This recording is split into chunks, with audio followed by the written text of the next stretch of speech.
Okay, so wait, we have some listener questions we have to get into. But believe it or not, there are listeners. First question is, what the fuck?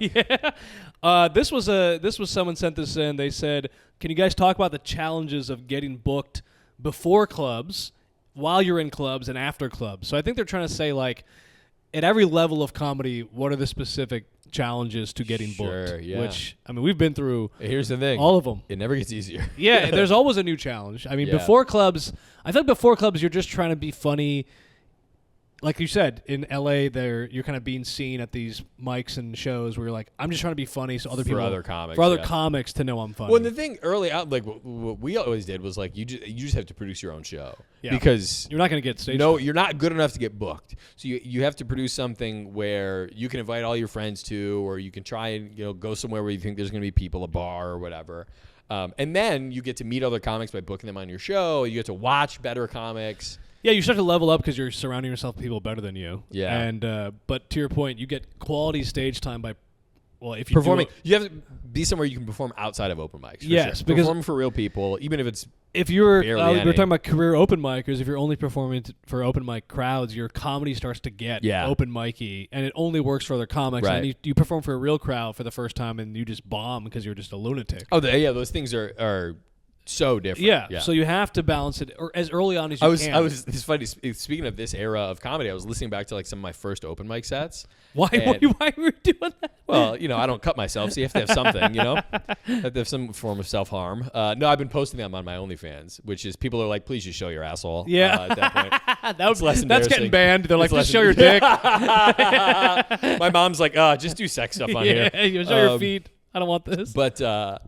I was listening to like one of my early open mic sets, and it's like I'm getting some laughs, but it's stuff that I'm like, I should not be saying that. Yeah, It's like the most obscene, like gross, dirty thing. But that's and what I'm works. I'm so glad that I steered away from that. You could so easily be like, that's what got the laugh, and people do. That's what got the laugh. I'm going to keep doing that, and then you just become homeless schizophrenic. Yeah, You're saying crazy stuff. Yeah, the guy outside of the mic, the dive bar, and inside, very small, It's a thin very line. thin. The only difference is one guy's holding a microphone. That's the only And difference. sometimes not even that, Yeah, some of those, that's why it was very early on we started producing shows. So we were in front of like a lot of people early on. And we were only doing like 5 to 8 minute sets or 10 minutes or whatever. So the whole month leading up to our show, we'd just be trying to get a new 5 minutes. Yeah. So having that kind of goal too is helpful. But I think once you're in clubs, I guess the Well, and the other goal at that point is to get into clubs, or even not into clubs, like shows. That's the thing I always say about Chicago is like, it's a great place to start because you see there is a clear hierarchy, a clear trajectory.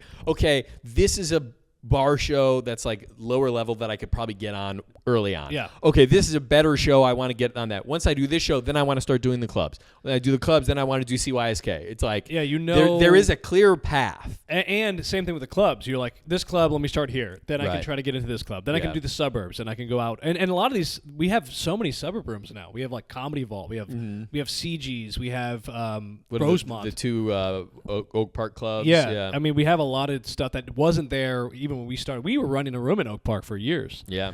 So yeah, I think, but then once you're in clubs, it's like, okay, I get in as a host. Now, how do I move Or up? even not even that. It's like I do the showcases. I do the Tuesday showcase, and then maybe I can do the Saturday late night showcase. Then how do I then then I host one nighters. Yeah. Then can I host a weekend? Then now it feels like we got lucky early on. It was like you got to host for the whole month. House and MC. after you did that, you could get feature spots. But like now, it's like to be able to get a feature weekend. It's very hard. We can't even get those. I know. It's so because they're so few and far between because so many people are bringing their own features that it's like to get a weekend hosting is great. To move up from hosting to featuring more than one nighters is like a huge gap. Yeah, it used to be like we would get consistent feature work. You could get feature weekends. We get like one or two a year now, and unfortunately, it's like even people we know they're like, oh, I'm bringing this guy. He's filming for me, right? Or he's trying to get 15. In at the club. Yeah, it's all the same stuff. So. Yeah, the house MC thing was so big. Zanies used to do this thing. You MC'd for the entire month. The whole month. You only had Mondays off, so you had 6 days of work. 6 days a week. And it was different headliners. 2 Friday, 3 Saturday. Yeah. So you're doing, and imagine we're 2 years into comedy. We're doing 10 reps, 10 shows a week, paid reps a week. I know. We didn't have to worry about booking, and then we did by the end of the month, you just feel so much stronger. Yeah, you feel yourself getting better. I mean, you're starting cold, and at that time too, I remember doing that like.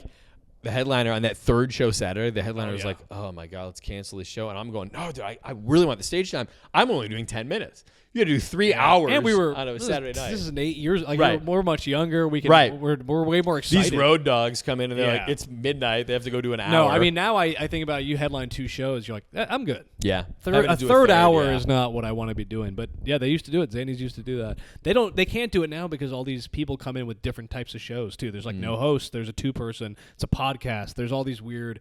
They used to be like much more structured, much more hierarchical. So now, yeah, I mean, I tell people who are in the clubs like trying to host or feature. To your point, you just have to do well in that spot because there's no other. You might get a feature weekend just This thrown might to be you it, last yeah. minute. A lot of it does come last minute now too. It's not like far out booking. And the other thing I'll say is like it isn't like people think like, oh, you do it once and then you're in. Like, oh, I featured, or you can tell. I can tell when someone like sends me a clip in their credits and they're like, I feature at this club, and I go, somebody brought you, you featured once. Yeah, Like you can just tell where You're it's not like a regular feature. right. There's a difference between like when you're regularly working a club. Yeah. And you can go in and like pop on the show, but that's or what, showcase or what whatever. I'll say when people are like, oh, like I'm trying to get into this club. It's like it's your first time there. That's very exciting and it's like nerve wracking. You can't be like, this is my one chance, because it doesn't matter that much. The booker's probably not going to be in the room. Like the chances that of you having such a good set your first time working that club that they're going to be like, we have to work you all the time. It's very low. Almost zero. And it's not, to your point, they want to see you do well consistently. Right. So that's why when we came up through that, you would have to showcase first, kill on showcases at multiple locations, downtown and Rosemont at Zanies, then come back and host a one-nighter, then host a weekend. Right, host the showcase. It's like all this stuff. So you had 5 or 6 reps before you even got to the past stage. And then you're only past the host. You weren't even past the feature yet. So it was a whole thing. I mean, yeah, now, I mean, I can... And it's all... changes every day now. Yeah. So it's like our advice may be irrelevant. Yeah. But I guess, and then after clubs, it's like, well, we're not. I don't know if we can speak to that after clubs. Yeah, that's where we you live, mean, baby. You mean when you're working theaters? Yeah.